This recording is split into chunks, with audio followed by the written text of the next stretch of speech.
Okay guys, ngayon ay titingnan natin kung pwede ba ang Paymaya dito sa ATM ng 7-Eleven.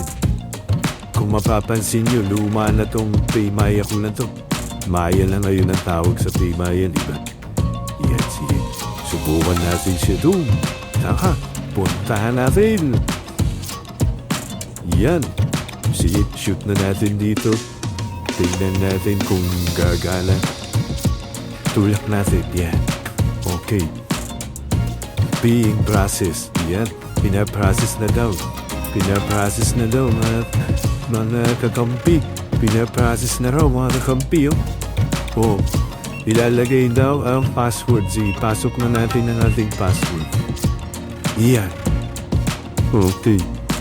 Ayan, pinaprocess na raw. Oop, ayan, lumitaw na. Withdraw cash, yan ang piliin natin. At siyempre, sisilin daw tayo ng 18 pesos. Wala na may ibang choice kundi yes. Okay, piliin na natin ang yes. Sap na natin yan. At savings daw voucher. Savings. Okay. O yan, tinatanong na ngayon kung magkano ba yung ating i-withdraw. Ba't may paru-paro pa dito? O yan, sige, type na natin 1.5 ang i-withdraw natin dahil yan lang naman ang pera ng Paymaya. Okay, confirm. Ngayon, sinatanaw kailangan ng resibo? Yes. Okay, sige. Yan, pinaprocess na uli. Yan. Uy, may food processing pala dito. Sa loob ko 7-Eleven. Uy, tumutunog na. Ba't tayo bumukas? Ayaw bumukas. Uy, kumplisi.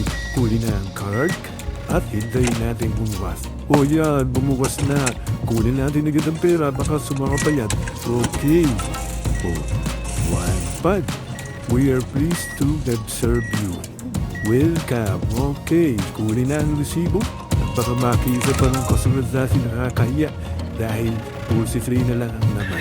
Okay. So guys, nakita na natin pwede pala. Pwede ang Paymaya sa ATM ng 7-Eleven.